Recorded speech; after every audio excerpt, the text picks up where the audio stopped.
c'était nécessaire aujourd'hui d'être unis compte tenu du recours qui a été décidé par l'administrateur judiciaire. Et effectivement, quand on regarde la décision de la DLCG, cette décision est liée à une interprétation, me semble-t-il, erronée des engagements des élus.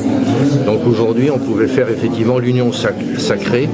C'est la dernière chance et je pense que cette dernière chance devait être tentée. Nous sommes en désaccord avec le maire sur la gestion de ce dossier depuis un grand nombre de mois. Il n'en reste pas moins qu'on est tous d'accord pour essayer de faire en sorte qu'il y ait toujours une équipe de foot au Mans. Alors c'est vraiment la dernière chance, oui. Et une chance extrêmement minime. Pour la raison suivante, c'est qu'il faut une décision favorable au niveau de l'arbitrage, au niveau de la fédération. Après, il faut une équipe de foot. Ça, c'est un autre problème.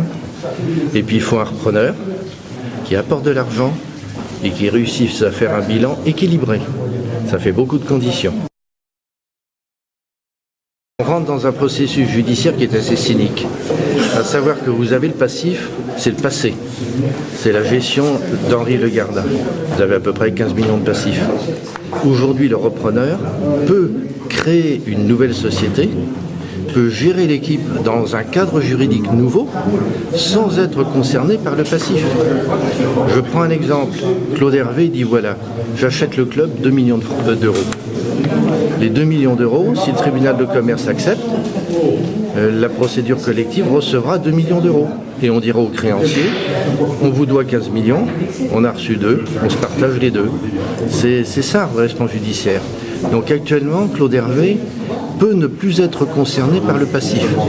C'est un processus un peu compliqué, mais il y a une carte à jouer au niveau de la reprise du club.